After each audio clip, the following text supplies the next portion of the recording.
Filipina ngajak ribut, ekspor mobil Indonesia dihajar tarif baru. Ribut kenapa? Ada pelakor? Hah? Bukan.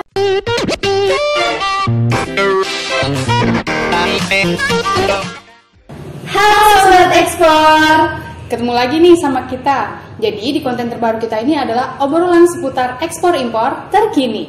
Dengan saya di sini Sherry Dan saya Arin. Nah, langsung saja kita ke berita pertama. Berita pertama, Filipina ngajak ribut, ekspor mobil Indonesia dihajar tarif baru. Ribut kenapa? Ada pelakor? Hah? Bukan. Bukan. Jadi Kenapa? gini, Filipina menjegal ekspor mobil buatan Indonesia ke negara tersebut. Filipina akan mempersulit impor mobil ke negaranya dengan memperlakukan pajak baru, membuat Menteri Perdagangan Muhammad Lutfi kesal. Keputusan Departemen Perdagangan dan Industri Filipina mengenakan bea masuk melalui tindakan pengamanan sementara atau safeguard atas impor mobil buatan Indonesia. Kok menterinya bisa kesal?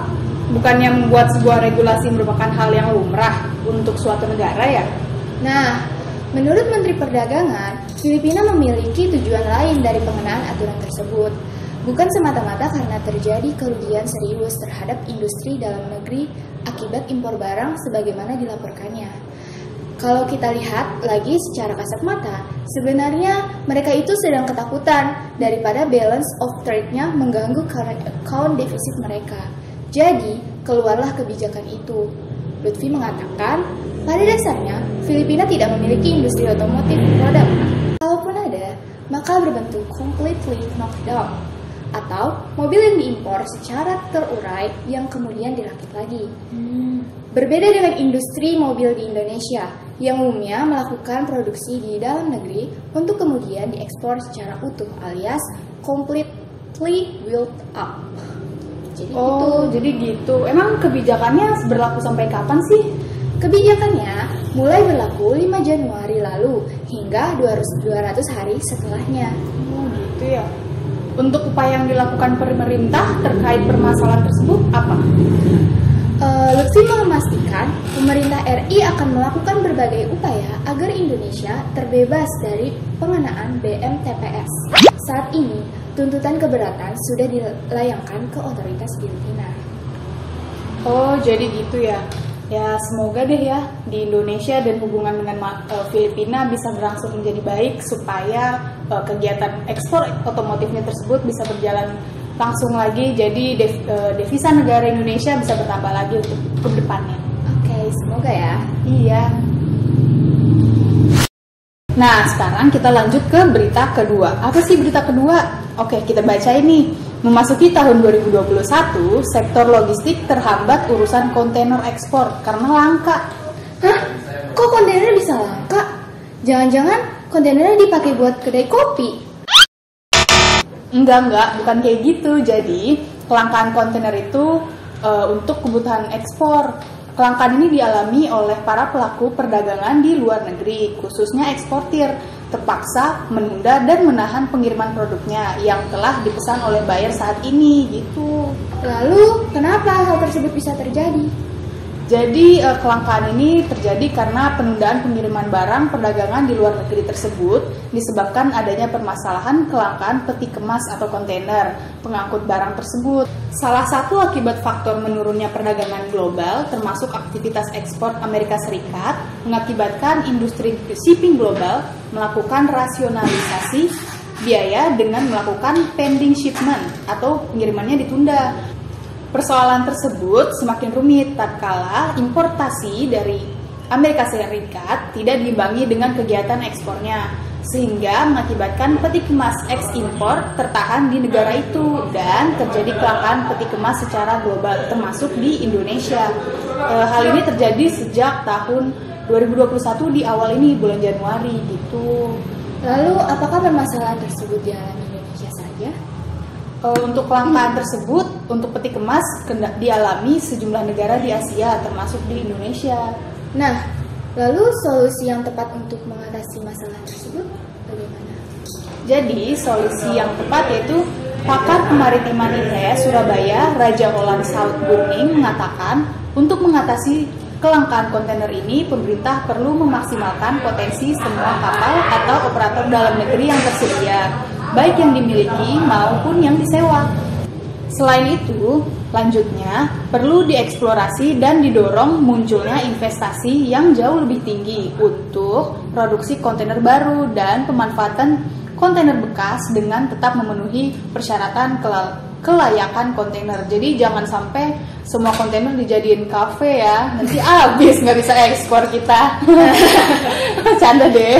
Nah, lanjut ke berita ketiga, yaitu Amerika Serikat dan Vietnam lagi ribut dagang. Indonesia bisa cuan. Kok beritanya dari tadi ribut-ribut mulu nih? Ribut apa lagi sekarang? Nah, ini Amerika Serikat sedang melakukan penyelidikan yang disebut sebagai Section 301 Investigation. Ribut dagang lagi nih, bukannya Tiongkok belum selesai. Perihal apa tuh ributnya? Jadi, Vietnam lagi dituduh oleh Amerika Serikat. Pertama, memanipulasi korupsi, dan kedua, mengatakan karir furniture mereka sumbernya nggak bisa dipertanggungjawabkan atau kasarnya ilegal, kata Muhammad Lutfi dalam media group News. Dalam penyelidikan impor dan penggunaan kayu ilegal, USTR menuduh bahwa Vietnam mengandalkan impor kayu yang dipanen di negara lain, dan bukti tersebut menunjukkan bahwa sebagian besar kayu impor diambil secara ilegal atau diperdagangkan secara ilegal. Kejadian tersebut terjadi sejak Oktober 2020 silam. Oh gitu, terus kenapa tadi katanya Indonesia bisa cuan? Kok bisa gitu? Jadi, Indonesia memiliki kesempatan besar dengan memanfaatkan momentum panasnya hubungan dagang Amerika Serikat dan Vietnam untuk menjualkan produk furniture asal Indonesia ke pasar Amerika Serikat. Oh gitu.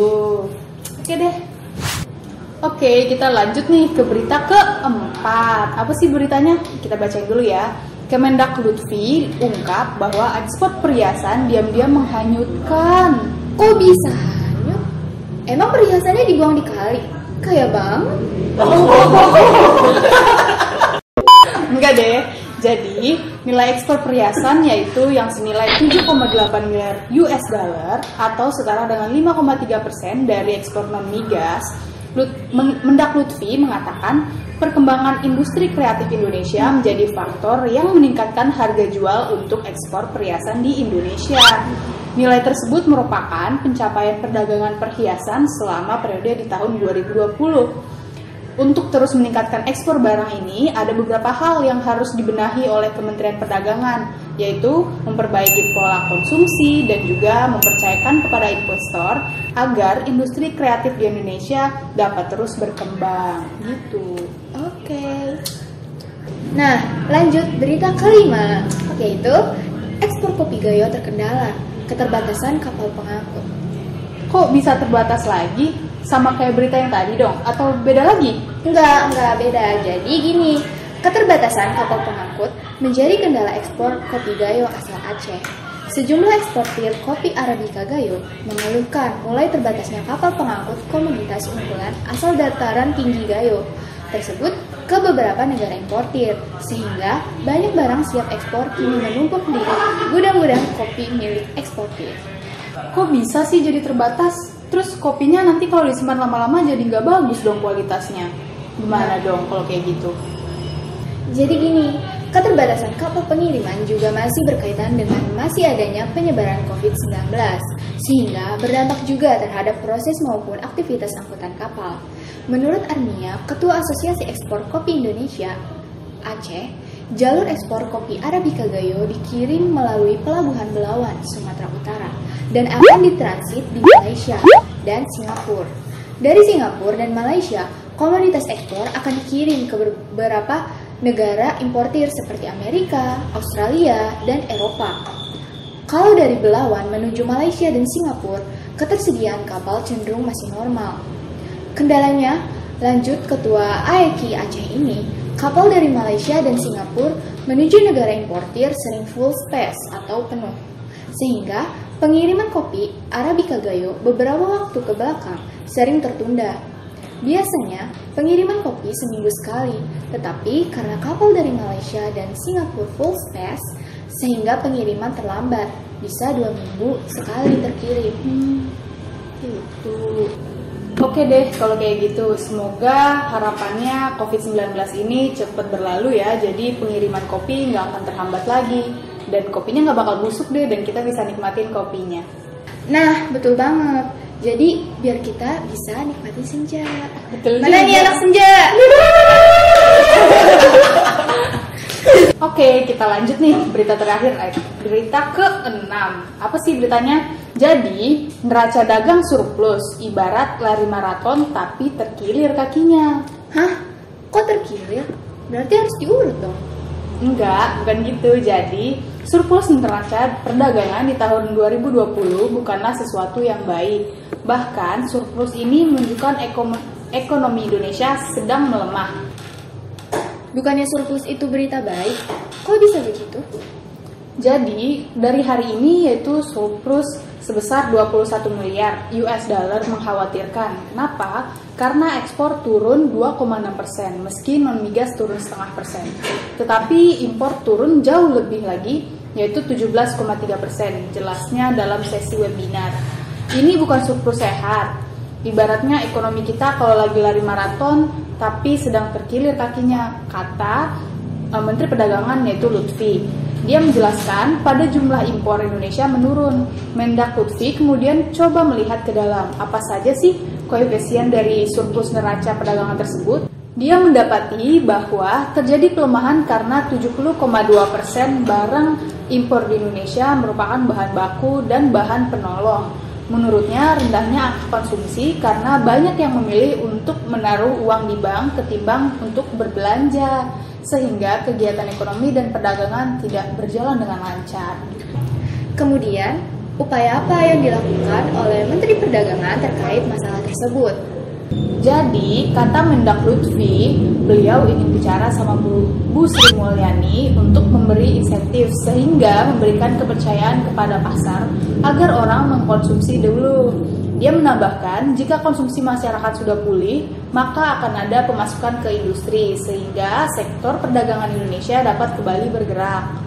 Begitu mengkonsumsi dan kredit jalan lagi, bisa beli mobil, beli sepeda motor, saya menjamin inflow daripada barang-barang bahan baku tersebut dan bahan penolong ini akan baik tata laksananya. Begitu kata Kemendak Lutfi. Oh gitu. Iya. Oke Sobat Ekspor, sekian dulu untuk obrolan seputar ekspor impor terkini. Jangan lupa untuk nantikan konten selanjutnya mengenai ekspor impor, dan juga untuk seputar pertanyaan tentang ekspor, teman-teman bisa kunjungi di media sosial kami, Instagram, Twitter, dan Facebook di @MrExport. Oke, jangan lupa untuk like, komen, dan subscribe.